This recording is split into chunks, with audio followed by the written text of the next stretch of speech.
আজ আমি বানাবো সবজি খিচুড়ি। তো চলো দেখাই তোমাদের সবজি খিচুড়ি বানানোর জন্য আমি কি কি নিচ্ছি। প্রথমেই আমি নিয়ে নিয়েছি পেঁয়াজ কুচি, এরপরে আগে থেকে সিদ্ধ করে রাখা মটরশুঁটি, এরপরে নিয়েছি মুগ ডাল, মসুর ডাল, সবজি। এখানে গাজর, ফুলকপি, আলু এবং বরবটি আছে।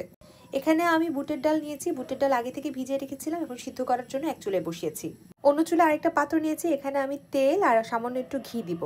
আমার হাঁড়ি গরম হওয়ার পর আমি তেল দিয়েছি এবং তারপরে আমি ঘি দিয়েছি। আমি হাফ কাপের মতো তেল ব্যবহার করেছি আর হাফ চা চামচের মতো ঘি। কখনোই আমরা ঘি একদম ডিরেক্ট প্যানে দিব না, এতে ঘি পুড়ে যায়। আমাদের বার্নার মিডিয়াম আঁচে আছে। তেল গরম হয়ে যাওয়ার পর আমি দারুচিনি, এলাচ এবং তেজপাতা দিয়ে কিছুক্ষণ নাড়বো।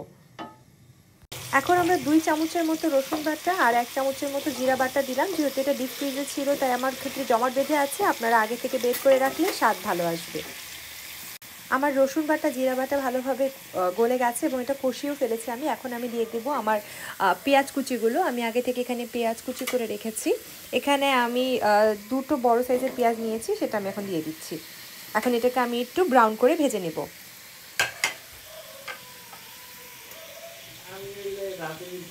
আমরা এর পাশাপাশি 1 টেবিল চামচের মতো বাটা পেঁয়াজ ব্যবহার করছি।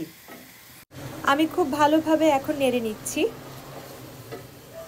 পেঁয়াজের কাঁচা গন্ধ চলে যাওয়ার পর আমরা 1 চা চামচ সমান হলুদ গুঁড়া দিয়ে দিলাম। এবার আমরা মরিচের গুঁড়া দিব। মরিচের গুঁড়াও দিব আমরা 1 চা চামচ সমান। আমি এখানে 2 টেবিল চামচের মতো মরিচের গুঁড়া দিয়েছি একটু ঝাল করার জন্য। আপনারা চাইলে 1 চা চামচ পরিমাণ দিবেন। এরপর আমি লবণ অ্যাড করব। এখানে আমি 1.5 চামচের মতো লবণ দিয়েছি। আপনারা লবণ স্বাদ মতো দিবেন।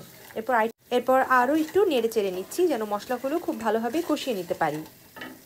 আমার মশলাগুলো যেন না পুড়ে যায়, এই জন্য আমি এখন একটু পানি দিয়ে নিলাম। এখানে সামান্য একটু পানি দিলেই হবে।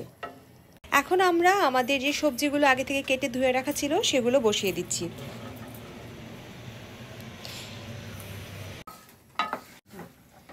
সবজিগুলো দেওয়ার পর আমরা মশলার সাথে সবজিগুলোকে একটু ভালোভাবে মিক্স করে নিব। এরপরে পানি দিয়ে নিব সবজিগুলো সিদ্ধ হওয়ার জন্য। আমি প্রথমে মশলার সাথে সবজিগুলোকে ভালোভাবে একটু নাড়াচাড়া করে টেলে নিচ্ছি। আমি চুলাটা হাই ফ্লেমে দিয়ে এখন 1 কাপ পরিমাণ পানি দিলাম। এখন আমি এটাকে এভাবে রেখে দেব সবজিগুলোকে মোটামুটি সিদ্ধ হওয়ার জন্য। 5 মিনিটের মতো সবজিটাকে ঢেকে রেখেছিলাম। সবজি নরম যেহেতু সিদ্ধ হয়ে গেছে, এখন আমি ডালগুলো দিব। ফার্স্টে আমি দিয়ে দিচ্ছি মুগ ডাল। আগে থেকে আমার এটা ভেজানো ছিল, ভিজিয়ে আমি সুন্দরভাবে ধুয়ে নিয়েছিলাম। মুগ ডাল আমি দিয়ে দিচ্ছি।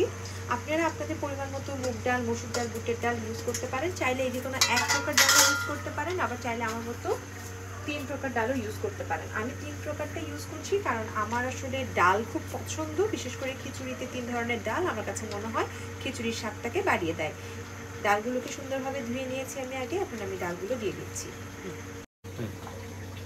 ডালগুলোকে দিয়ে আমি খুব ভালোভাবে নেড়েচেড়ে নিচ্ছি। আমার কিন্তু আরেক চুলায় যে বুটের ডাল সেটা সিদ্ধ হচ্ছে, সেটাও আমি কিছুক্ষণের ভেতরে এই ডালের সাথে মানে এই খিচুড়ির ভেতর দিয়ে দেব। এখন আমি দিয়ে দিচ্ছি 1 টেবিল চামচের সমান টমেটো বাটা। আমার টমেটো বাটাটা আসলে ডিপ ফ্রিজে ছিল দেখে এখন পর্যন্ত বরফ হয়ে আছে। আমি যেহেতু ইনস্ট্যান্ট কুক করছি, আপনারা আগে থেকে অবশ্যই ফ্রিজ থেকে বের করে রাখবেন। চাইলে কিন্তু আপনারা টমেটো বাটা ব্যবহার করতে পারেন, চাইলে নাও করতে পারেন, চাইলে আপনারা আস্ত টমেটো ব্যবহার করতে পারেন। 2 মিনিট নাড়ার পর এখন আমি এখানে আরও 1 কাপ পানি অ্যাড করছি। এখন আমি ভালো করে ধুয়ে রাখা পোলাওয়ের চাল এখানে দিয়ে দিব। চাল খুব ভালোভাবে ধুতে হবে, নাহলে কিন্তু চালের ময়লাগুলো থেকে যেতে পারে। চাল দেওয়ার পর খুব ভালোভাবে নেড়ে নিতে হবে যেন ডাল, চাল, মশলা, সবজি ভালোভাবে মিক্স হয়ে যায়। এখন আমি হাফ চামচের মতো জিরা ভাজা দিয়ে নিচ্ছি এবং এর পাশাপাশি আমি দিয়ে দিচ্ছি 2 কাপের পরিমাণ পানি। এখন এগুলোকে ভালোভাবে মিক্স করে আমি ঢেকে নিব। আমাদের অন্য চুলায় কিন্তু বুটের ডালটা সিদ্ধ হচ্ছে। আমাদের আরেক চুলায় সিদ্ধ হওয়া সেই বুট আমি নিয়ে নিচ্ছি। এখন বুটের ডাল এখন আমি এটার ভিতরে খুবই সাবধানতার সাথে দিয়ে দিচ্ছি। যেহেতু বুটের ডাল সিদ্ধ হতে সময় বেশি লাগে, তাই আপনাদের আগে বলেছিলাম আমি পাশের চুলায় দিয়ে নিয়েছিলাম। এটা এখন সুন্দরভাবে দিয়ে আমি নেড়ে নিব। এখন এটাকে ভালো করে আবারও নেড়ে নিব।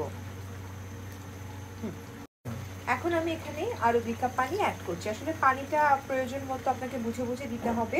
যখন দেখবেন যে শুকিয়ে যাচ্ছে কিন্তু আপনার খিচুড়ি এখন পর্যন্ত সিদ্ধ হয়নি, তখন পানিটা ঘন ঘন বাড়াতে হবে, এই আর কি। এখন আমি আবারও পানি দেওয়ার পর আমার খিচুড়িটাকে ঢেকে দিচ্ছি। রেডি। এখন দেখে নিই কতটুকু হলো। বা আমাদের খিচুড়ি থেকে কিন্তু খুব সুন্দর একটা অ্যারোমা আসছে। এখন আমি যেটা করব, আমি আগে থেকে কেটে রাখা চেরি টমেটো রেখেছি, এই যে আমার চেরি টমেটো, এবং এখানে আমি রসুন কেটে রেখেছি, এগুলো আমি দিয়ে দিব আমার খিচুড়িতে। এতে খিচুড়ির স্বাদ অনেক ভালো হবে। এবার এটাকে আমি ভালোভাবে নেড়ে নিচ্ছি। এখন আমি কাঁচামরিচ দিব। আমি এখানে একটু বেশি কাঁচামরিচ দিচ্ছি কারণ আমার ঝাল পছন্দ। আপনাদের যাদের ঝাল পছন্দ না, আপনারা চাইলে কম দিতে পারেন। সো আমি খুব সুন্দরভাবে ছড়িয়ে ছিটিয়ে আসলে কাঁচামরিচগুলো দিয়ে নিচ্ছি, যেন সব জায়গায় আমার কাঁচামরিচের ঝাল থাকে। আমি যেহেতু এটাকে ফেটিয়ে দিচ্ছি না, অর্থাৎ কুচি কুচি করে কেটে বা কোনো ধরনের কাট ছাড়া একদম গোটা দিচ্ছি, তাই খুব বেশি যে একটা ঝাল হবে তাও না। এখন আমি খুব সুন্দর করে এগুলোকে নেড়ে নিচ্ছি, যেন নিচের চাল একদম উপরে উঠে যায়, উপরের চাল নিচে চলে যায়, এবং আমার টমেটো, রসুন, মরিচগুলো একদম নিচ থেকে উপর পর্যন্ত ভালোভাবে পৌঁছে যায়, এবং এটার স্বাদ তাহলে খুব ভালো আসবে।